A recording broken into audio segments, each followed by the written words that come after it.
Lalaking binuli at kinupal ng mga royal family, naging pinakamalakas matapos malaman na meron pala siyang napakalakas na spirit. Pero bago ang lahat, sa isang channel ko nga ang full season 1 nitong anime, kaya kung gusto mo ngang mapanood, pakisuyong bisitahin mo ang One Kaso Recap, yun lang simulan na natin.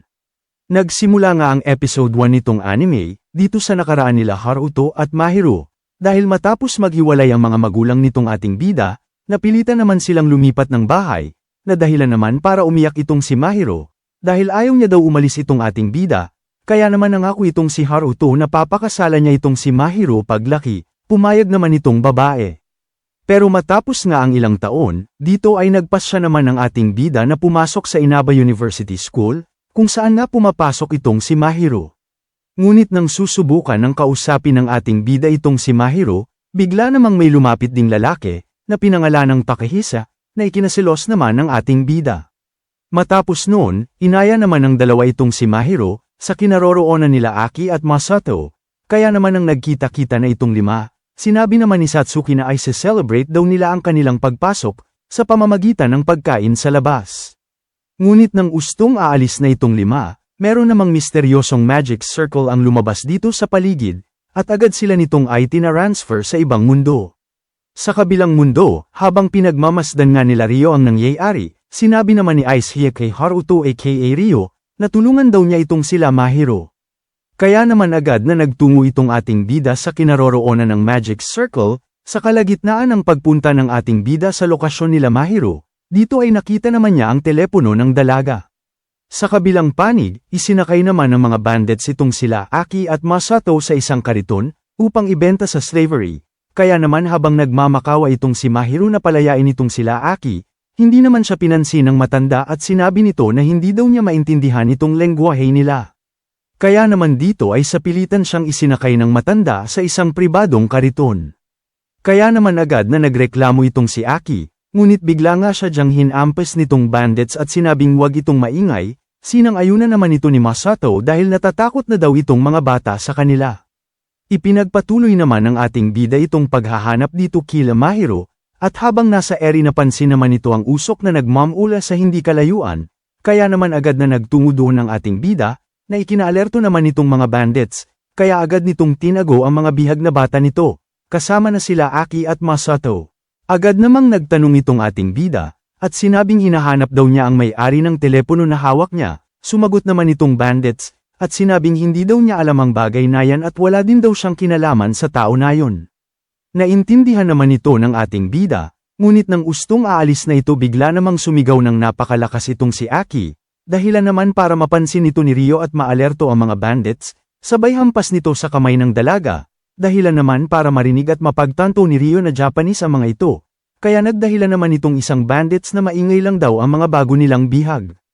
Kaya naman agad na nagsalita ng Japanese itong si Ryo, at napansin naman ito ng leader ng mga bandits, kaya naman ipinag-utos nito na atakihin at patayin nila itong ating bida.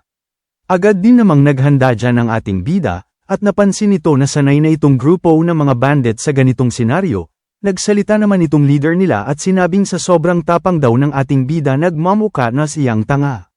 Sagot naman ni Rio, na hindi siya magpipigil kung wala silang balak na sumuko, at dito na nga nag-engage ng atake itong si Rio, kaya naman inatake siya ng isang bandits gamit ang magic na light bullet, na agad din namang naiwasan ni Rio, pero sa kalagitnaan nga ng pag-iwas nito, bigla namang siyang inatake ng espada nitong tanga, na madali din naman niyang sinipa sabay suntok din ng ating bida sa kasama nito.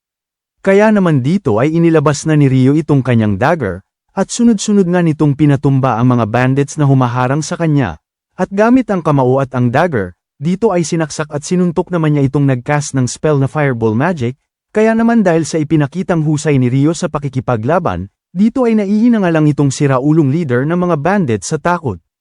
Matapos noon, inutos naman ni Rio dito sa mga bandits palayain itong mga kinidnap nilang bata, dahil hindi daw ito gagalaw kung wala ang kanilang utos, dahil sa takot na pilitan naman itong boss nila na palayain itong kanilang bihag. Matapos noon, tinanong naman ng ating bida kung okay lang ba itong sila Aki at Masato. Ngunit laking gulat ng dalawa nang marinig nito na marunong magsalita ng Japanese itong ating bida, sagot naman ni Rio na e-explain na lang daw niya pagkayari ng kaguluhan. Agad namang itinuro ng dalawa kung nasaan itong si Mahiro, Kaya naman sa takot nitong matandang bandits, dito ay iaabot niya sana kay Rio ang susi ng kariton, pero gamit ang magic dito ay madali lang din namang nasira at natanggal ng ating bida ang lock ng pinto. At laking gulat nito, nang makita niya ang kanyang childhood friend na si Mahiro, matapos noon agad namang umalis itong sila Mahiro kasama si Rio, at sinabi din ni Rio kay Aishia na matagumpay daw niyang nailigtas itong mga taong sinasabi niya. Matapos noon, nagpasalamat naman itong sila Mahiro dito kay Rio, at agad na nagpakilala itong tatlo bilang, Mahiro, Aki at Masato, at agad din napakilala itong ating bida bilang Haruto at sinabi nito na wala daw siyang apelido. Ikinagulat naman ito ng tatlo, kaya naman ang kakausapin na sana ni Aki itong si Haruto tungkol sa pangalan niya. Dito ay pinigilan naman siya ni Mahiro, kaya napagtanto ng ating bida na ito palang si Aki ay ang nakababatang kapatid ni Haruto noong nasa Japan pa siya. Matapos noon, nagsalita naman ang ating bida at sinabi na baka daw naiilang itong si Aki sa pangalan niya. Humingi naman ng tawad itong si Aki, at nagtanong din dito si Masato kung bakit walang apelido itong ating bida. Sa isip-isip naman ni Rio, na ang pangalan daw niya talaga dati sa Japan ay Haruto Amakawa at kapatid daw niya itong si Aki, ngunit dahil nga iba na ang apelido ni Aki, at kasalukuyang kapatid niya na itong si Masato, malamang daw ay meron ng bagong asawa itong kanyang magulang. Kaya naman ang sasabihin na ng ating bida kung bakit wala siyang apelido, dito ay bigla naman itong nagdahilan at sinabi na gabi na daw, kaya humanap daw muna sila ng ligtas na matutuluyan, pumayag naman itong tatlo at agad nilang sinundan itong si Rio. Makalipas ang ilang oras, dito ay isinamo naman ni Haruto itong bahay na ginawa sa kanya ni Dominic, sa pamamagitan ng magic bag na ibinigay sa kanya ng mga elder ng village. At sinabi nito kila Mahiro, na makalang daw itong bato ngunit magandang bahay daw ito sa loob, at habang sinasabi nga yan ni Rio, bigla namang dumating itong sila Celia at agad na umakap dito sa ating bida. Ikinagulat naman ito ng tatlo, at gamit ang lengguwahe nilang Stroll, dito ay kinamusta naman ni Celia itong sila Mahiro, dahil sa magkaiba sila ng lengguwahe hindi naman naintindihan nila Mahiro ang mga pinagsasabi ni Celia. Pero dahil nga nakakaintindi ng Japanese itong ating bida, dito ay ipinakilala naman niya sila sa isa't isa, at sinabi nito kila Mahiro na si Celia daw ang naging savior at teacher niya. At dahil hindi nga magkaintindihan itong dalawa, kaya naman dito ay hinalikan sa noo ni Aishia itong sila Mahiro at Celia, at sinabing sa pamamagitan daw nito ay pansamantala silang magkakaintindihan. Nagulat naman si Rio sa ginawa ni Aisha at sinabing marunong daw pala ng ganong magic ang dalaga. Sumagot naman si Aishia, at sinabi nito na alam daw kasing magsalita ng Japanese ni Rio, kaya niya nagagawa yon. Ngunit kung hindi daw ito marunong magsalita ng Japanese imposible daw na magawa niya ang ganong magic. Naintindihan naman ito ni Rio, pero agad nang nag-aya sa loob itong si Aishia at sinabi nito kay Rio na nagugutom na ito, kaya naman dali-daling inaya ni Rio itong sila Mahiro at Celia na pumasok na sa loob at doon nila ipagpatuloy ang usapan. At habang nasa loob nga sila, namangha naman sila Mahiro dahil sa ganda ng bahay, kaya naman dito ay sinabi ni Rio sa kanila na meron din silang paliguan. Kaya naman maligo daw muna sila kung gusto nila, kaya naman dali-daling naligo itong mga kababaihan, pero habang nalilaygo dito ay sinabi naman ni Celia, na Rio daw talaga ang pangalan ni Haruto sa mundong ito. At si Aishia daw ang kanyang contract spirit, nagulat naman si Aki dahil sa sinabi ni Celia. Samantala, dito naman kila Masato at Rio, nagtanong naman itong si Masato sa ating bida, kung talaga daw bang nasa fantasy RPG world na sila. Sagot naman ni Rio, na hindi daw siya sure sapagkat hindi naman daw siya naglalaro noon nang nasa Japan pa siya. Pero parang ganun na rin daw at ang pinagkaiba lang, wala ditong reset button pag namatay sila. Naintindihan naman ito ni Masato, at tinanong ulit ang ating bida kung nasa kapahamkan daw ba sila kung hindi niya siya iniligtas. Sagot naman ni Rio sa malamang daw ay slave na sila, kung hindi niya sila natulungan. Matapos noon, nagsilabasa naman itong mga babae, at agad na ipinagmalaki ni Celia itong bago niyang suit na tracksuit, ikinamangha naman ito ng ating bida, ngunit sinabi nito na hindi daw pwede na iisa lang ang suot nila, kaya naman sasamahan daw niya itong sila Celia at Mahiro na bumili ng maisusuot kinabukasan. Pumayag naman itong mga chicks at sinabi ng ating bida na sagot niya na lahat ng pambili.